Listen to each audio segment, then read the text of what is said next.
You are watching Time for Change TV with James Alexander. I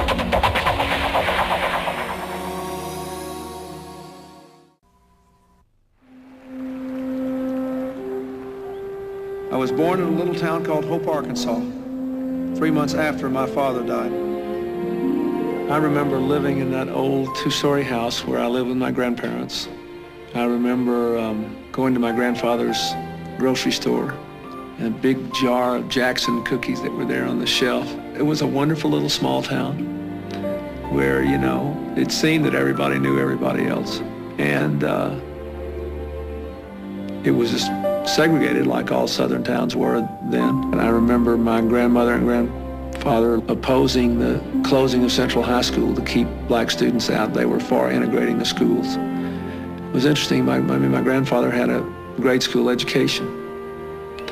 And my grandmother had graduated from high school from a tiny little school out in Bodcaw, Arkansas. His grandmother just valued education above all else. I mean, from the time Bill was in a high chair, she had, you know, like playing cards tacked up on the drapes in the kitchen area where she fed Bill, and she would tell him what the numbers were, and she would read to him all the time, so that, you know, he was able to read at a really young age, in part because his grandmother valued it so much and helped him so much. They didn't go around and see the world and become broad-minded. They did it out of the depth of their experience and their heart. And I was always really proud of them. On August the 18th, 1946, I walked to the Malco Theater in downtown Hope to see a picture called Tomorrow is Forever. And it must have been prophetic because the next day, Bill was born. You know, when you lose your husband, you never ever think you're going to get married again, never. And I kept looking at this child and didn't feel that I was going to be able to earn enough money. She went back to New Orleans to finish her nursing education. She became a nurse anesthetist. And it was, you know, tough for her to leave me.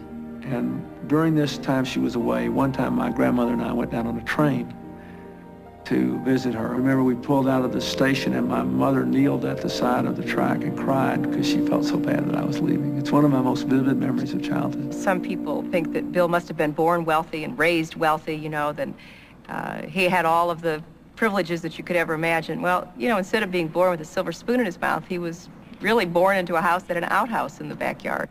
My stepfather, as you know, we had some problems growing up, but he was very good to me. Roger Clinton was an alcoholic, a good man, and if he ever loved anything in this world, it was Bill. When I was in the 9th grade, I think he was, he got violent with my mother one night, and I just bulled through the door and told him he wasn't going to do that anymore. I just said, "Stand up, I have something to say to you." And obviously he couldn't stand up. And so he got in his face and he said, "Daddy, if you're not able to stand up, I'll help you. You must stand to hear what I have to say." And some way or other he stood. And Bill told him then, "Don't you ever, ever lay your hand on my mother again." I never stopped loving my stepfather or thinking he was a really good person.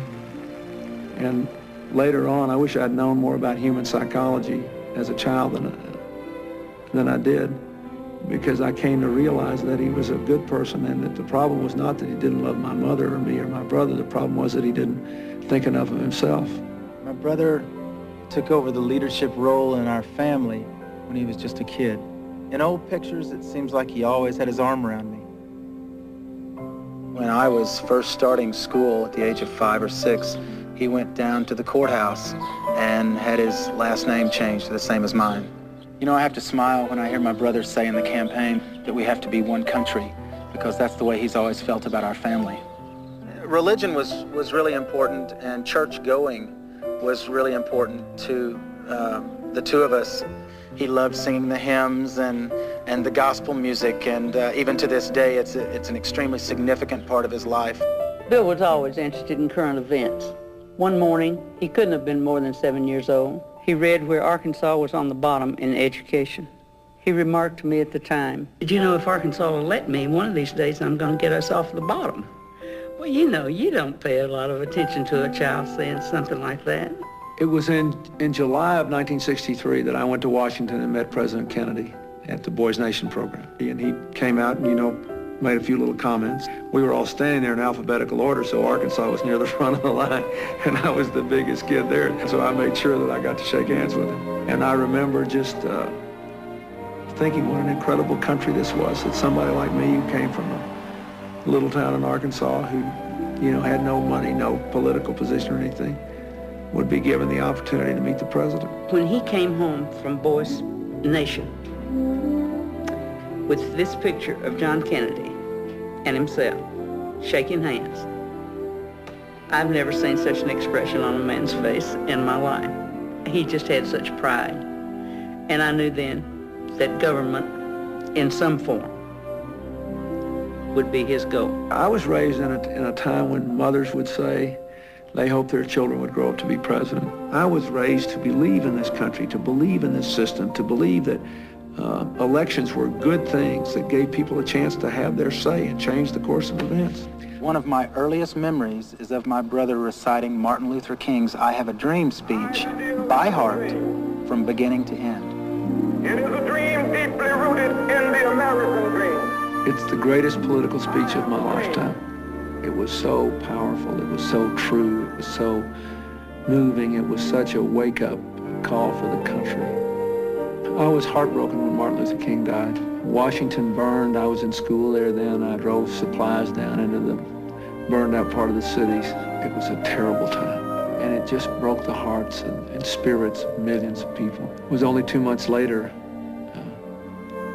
when Robert Kennedy was killed. You know, those two deaths, they changed a lot of things for my generation, for this country.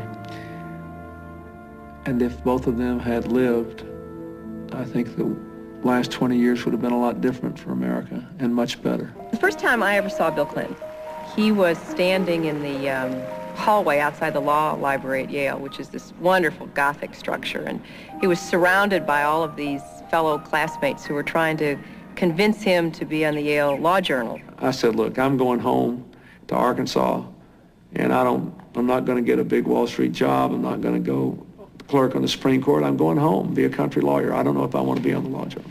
And he was listening politely, but he was watching me because I was watching him, because I was in the law library at this long table studying, and I finally thought, this is, you know, kind of silly. And finally, she just put down the book she was reading and walked the entire length of the law library and walked up to me and she said, if you're going to keep looking at me and I'm going to keep looking back, we at least ought to know each other, and I'm Hillary Rodham. What's your name? I couldn't remember my name. I mean, I thought that he was great looking and he was fun, and he was just somebody who challenged and made you happy all the time. I've just never met anybody like Bill. She came to Arkansas, and we were driving around one day together, and we drove past this beautiful old house, and she talked about what a pretty house it was. There was a for sale sign in front of it. And I remember she went away somewhere, and I picked her up at the airport, and I drove her back, and I said, you know, I bought that house you liked. She said, what?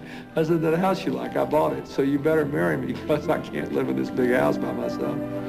And that's when she finally said yes. I think they deeply love and are committed to one another. And then they have the kind of, I don't know, what I like to call synergy. I mean, there's, you know, the combination of the two of them makes a third element that is just irresistible as far as I can see. Bill's becoming a father and having Chelsea was one of the, you know, really great experiences of his life, because it was something his own father never got to do, you know, never got to see his own child. I was there when Chelsea was born, and it was still, I guess, the most incredible thing I've ever been through. You know, I still remember how squunched up she was when she came out. I still remember how profoundly grateful I was that, you know, Hillary was okay and that I had lived to see it. I mean, I was